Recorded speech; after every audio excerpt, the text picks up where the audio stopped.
El siguiente espacio en El Cubo es un aporte a la comunidad del Departamento de Estudios Históricos del Ejército y del Instituto de Historia y Cultura Militar del Uruguay, Coronel Rolando Laguarda Trías. ¿Qué tal, amigos?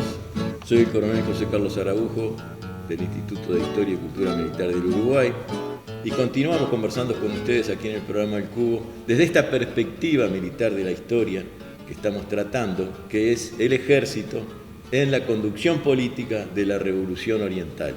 Y nos habíamos quedado allá en el cuartel general del ejército, en la Quinta de la Paraguaya, leyendo parte de lo que esos jefes militares que eligieron Artigas como su cabeza para el orden militar, que es la primera función del Estado.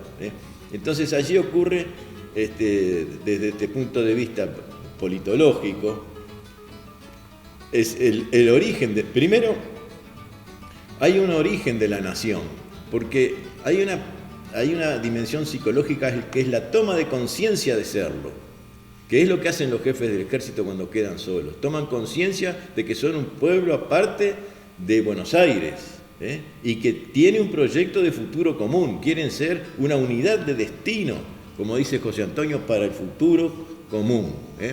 Y entonces, ¿qué haces? Eligen, por la situación de guerra que se vive, eligen a su jefe militar. Esto no es una novedad, porque esa democracia se practicaba ya en la época hispánica. Así se eligió a Cornelio Saavedra, que es el principal protagonista de la Revolución de Mayo. Incluso en el Acta de Rancagua, en 1820, a instancias de un coronel oriental, Enrique Martínez, se ratifica a San Martín como jefe del Ejército de los Andes. Quiere decir que esta práctica de que los oficiales elijan a sus jefes es una práctica que ya viene también desde la época hispánica. Entonces, allí en la Quinta de la Paraguaya, y este relato que nos hacen los jefes, que ahora vamos a ver en qué circunstancias, la historiadora Ana Ribeiro, por ejemplo, dice que esta carta de los jefes militares, si el pueblo oriental necesitara un acta de nacimiento, esta carta obraría como tal. Entonces, ¿qué quiere decir con eso? Que allí en la Paraguaya nació el pueblo oriental, fue constituido socialmente, como dicen los jefes, y no solo nace como nación, sino que nace como germen de Estado, porque al darse un comandante en jefe, que a su vez va a ser reconocido como caudillo, por eso gran parte del pueblo seguirá tras las huellas del ejército cuando Artigas es nombrado gobernador del Yapeyú, y decide, en una campaña donde había 15.000 habitantes, casi 5.000, más 5.000 hombres en armas, van detrás de Artigas al Yapeyú. Y allí ocurre otro hito fundamental para ver cómo es que el ejército interviene en la conducción política de la revolución, que es que a la intriga de Zarratea de tratar de disolver el ejército oriental, que era el ejército más importante que había en la región,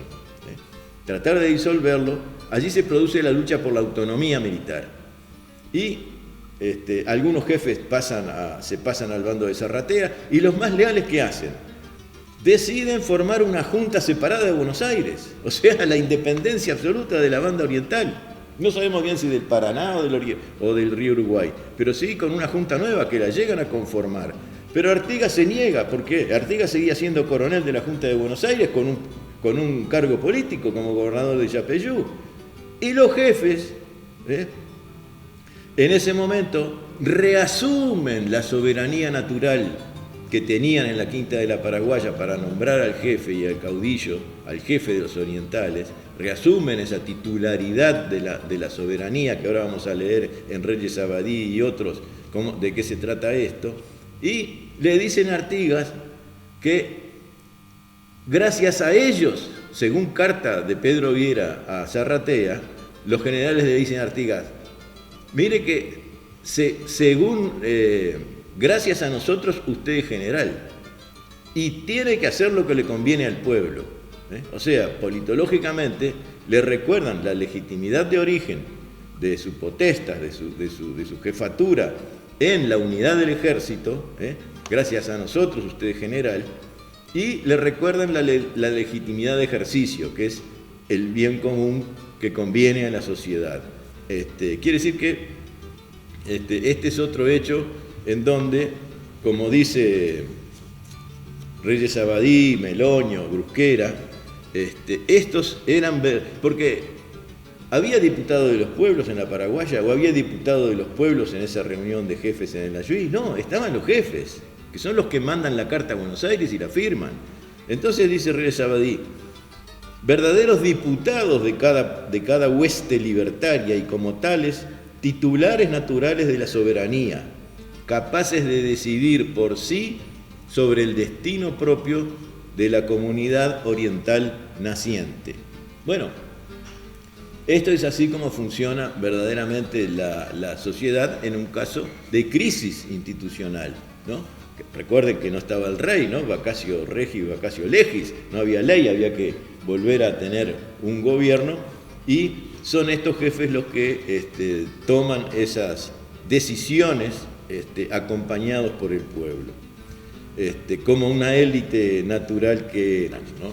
Entonces, allí, después vienen al segundo sitio de Montevideo, luchando por la autonomía. Artigas desobedece a Zarratea en la precisión del G, y el 8 de enero de 1813 se produce otro hecho, que es el Pacto del G, a donde se reafirma la unidad y la autonomía militar de los orientales, que no se diluye en el Ejército Auxiliador de Buenos Aires. ¿Y quiénes firman este pacto? Que por supuesto fue sacado a la fuerza, no por los orientales a Zarratea. ¿Quiénes firman? ¿Artigas y Rondó? No, lo firman todos los jefes del ejército porteño y los jefes del ejército oriental. Es un pacto entre las juntas de oficiales generales, podemos decir así, del ejército oriental y del ejército porteño. Entre ellos firma Artigas como primus inter pares, se puede decir, que era en realidad lo que estaba sucediendo, porque los jefes lo nombraron y lo obedecieron y lo siguieron, pero mantuvieron buena parte del poder que se trasunta en estos hechos históricos, que no son opiniones mías, sino que están ratificados por los documentos. Que allí, a partir del Pacto del G, se envía a Buenos Aires un diputado, García de Zúñiga, con las consecuencias de ese pacto, que era la autonomía militar de los orientales, ¿no? Y otra le agregan a esas instrucciones a García de Zúñiga lo que sería la piedra angular de la Revolución Oriental, la piedra política, que es ese artículo final 8 que dice: la soberanía particular de los pueblos será precisamente declarada y ostentada como objeto único de nuestra revolución. La soberanía particular de los pueblos, que es la clave de bóveda del sistema confederativo, que después se ratificará en el artículo 17, que casi nadie nombra, de las instrucciones del año 13, que los orientales tenían derecho a tener fuerza propia, ¿no? Levantar los regimientos que necesitase y las milicias que necesitase. Y esto, por supuesto, que fue piedra de escándalo para los unitarios bonaerenses, que no podían soportar que las provincias mantuvieran su autonomía. En la oración inaugural del Congreso de Tres Cruces, que también es en el cuartel general del Ejército, en ese discurso que Artigas hace, que es muy importante, muy interesante de leer bien, Artigas dice que, y en carta a Rondó también, le expresa, porque hay que reconocer, la Junta de Buenos Aires indica que hay que reconocer la autoridad de la Asamblea General Constituyente y Legislativa. Y Artigas contesta que hay delante de vuestra excelencia un diputado de estas divisiones, con las reclamaciones que deben ser solventadas antes del reconocimiento al gobierno de Buenos Aires.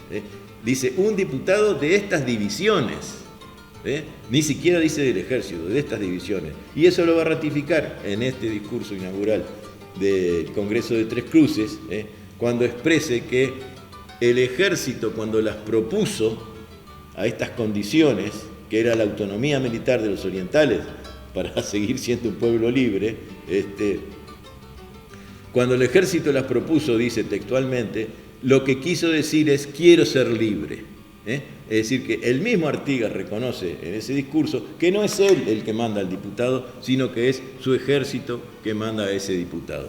Así que a veces es muy importante no tener solamente la figura del héroe, que es un arquetipo necesario en todas las naciones y en las personas, tener héroes como referencia, sino también ver las instituciones que actuaron, ¿no? en ese tiempo. Como dice a veces el arzobispo, la Iglesia fue partera de la patria, porque también tuvo intervención, todos estos curas que combatían como soldados también, y si la Iglesia fue la partera, el ejército fue el que parió esta patria en el tiempo auroral. Bueno, espero que hayan disfrutado de esta charla y nos encontraremos en próximos programas, Dios mediante. Muchas gracias.